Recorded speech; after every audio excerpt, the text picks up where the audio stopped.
session to open the debate. Please welcome Dylan Raj.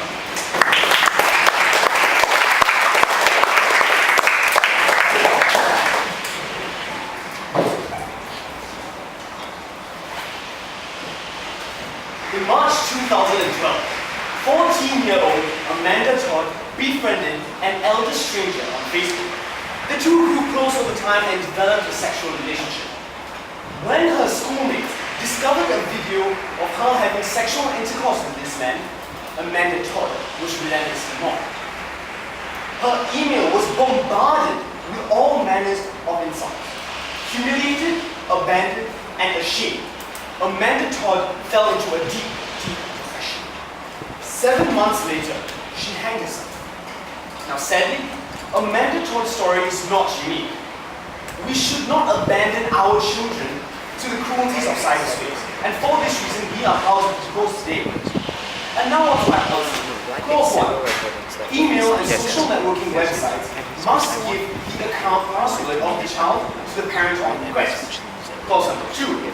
Parents or guardians must provide for the company the necessary legal documentation to verify their identity as the ward of the child. This is already practiced when parents request for medical records of children from hospitals in the status quo. Clause 3. The child must be under 18 years old at the time of request. And clause 4. We support standard methods of monitoring online behavior and censorship, as well as educating children on the harms of the internet. However, we believe that these are insufficient on their own. And with that, now on to my case device. I will be arguing that our policy mitigates the harms of the internet and that parental autonomy triumphs over a child's rights, while my second speaker will be arguing about the roll-on benefits of our policy. And with that, let me move on to my first substantive. The thesis of this point is that the internet is a dangerous place to leave children unsupervised. As largely unregulated space, a child can be exposed to a variety of dangers at any one time. The Center for Missing and Exploited Children, for example, points out that 1 in every 7 children between the ages of 10 and 17 receive a sexual solicitation from a stranger online before. The sheer scale of the internet in itself can also be intimidating. Careless posts can quickly go viral, leading to widespread scorn from the public opinion. Now, another example. 1 in every 4 teenagers between the ages of 14 to 17 reported frequent online harassment. And LGBT youth are particularly susceptible to cyberbullying, with the UN reporting that 30% of them committing suicide within the first 20 years of their life, ladies and gentlemen. And even if a child doesn't suffer from actual abuse, the internet can still be a complex place. The widespread anonymity makes the web-based relationships transient, which can be confusing for a child who barely has an understanding of his own or her own personal identity. Now, this is compounded by the asymmetry of power that exists between parents and children. Children are generally more internet savvy than their parents, and with improvements in smartphone technology of today, I can access the internet anywhere, in a minute. Now, it is thus virtually impossible for parents to be on top of a child's surfing habits 24/7. And our policy seeks to address this asymmetry. By granting parents the ability to access their child's emails and social networking sites, we can alert concerned parents to the potentially dangerous interactions of their children. Yes, ma'am. If parents are not as internet savvy as their children, what makes you think they have more right to guide their children through this new host of information that Well, ma'am, when parents are not internet savvy as children, but they can learn to use the internet, and chances are, if they were to request for the password in the first place, they would already be aware of how to use the internet. They would already be aware of how to log in and how to see a simple post on their child's Facebook wall, for example. Now, let me continue.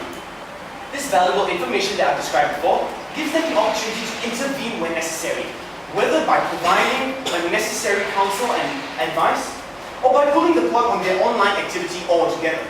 Now, points to vulnerable children who are bullied into silence could finally begin to get the confidence to speak out about their children, about their troubles to their parents. No, thank you, sir. In the status quo, parents can request companies to reveal the private information of their children's accounts if they have been kidnapped. Now, if we can justify this information in the cases of an emergency, then why not allow this to prevent these emergencies from happening in the first place? No, thank you, man. And with that, now my second substantive. The thesis of this statement is that it is morally right for the government to support parental autonomy over the rights of the child. Now, while the child's right to privacy is intellectually attractive, it's not absolute. This is because there are two kinds of rights in this world, positive rights and negative rights. Now, negative rights are the rights of a child to be free from harm, such as torture and abuse. But in contrast, positive rights are rights that entitle a child to do things such as the right to drink, the right to drive, and the right to vote. While negative rights are innate regardless of how old you are, positive rights are only given to individuals when they reach a certain age, the age of majority.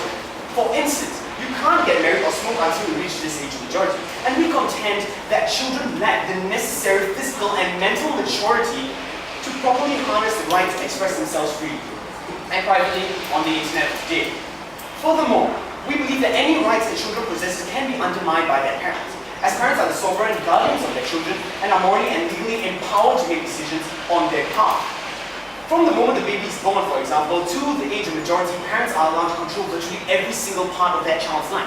They can decide what school they attend, what clothes they wear, and even what food they eat. So, if parents can even decide whether or not to send their child for life-saving leukemia treatment, if parents can make such life and death decisions for their child, then it is only consistent that they be allowed to access a child's internet activities as well. Ladies and gentlemen, for all these reasons, go with team proposition today. Thank you.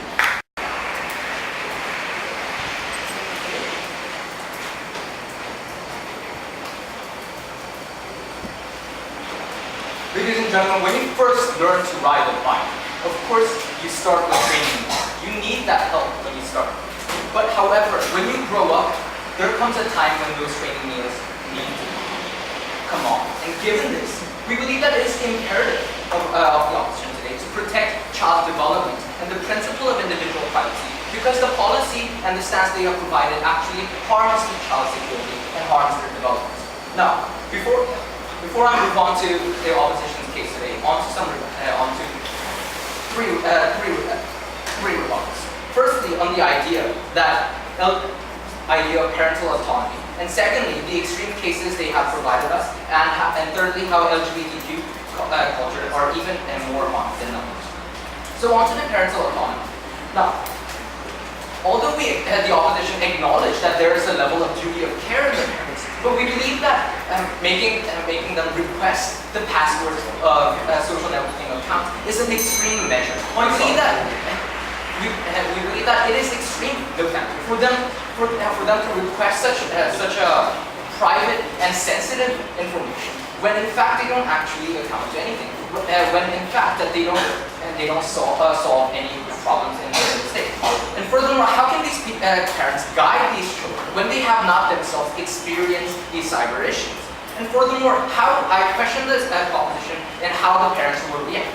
Because when the parents see these kind of content online, they will be emotional and irrational because they see that their children are being harmed. And hence, they will not be acting rationally and communicating with them about how to solve the issue, but rather they'll be confronting them and pushing them into a corner about why the internet is so bad. And furthermore, when they talk about extreme cases such as kidnapping, we say that this is out of scope of today's debate, because even in the status quo, we give the authority and parents the right to look at social networking accounts, because we need to find the last point of contact to find these people. And hence, this is out of today's debate scope.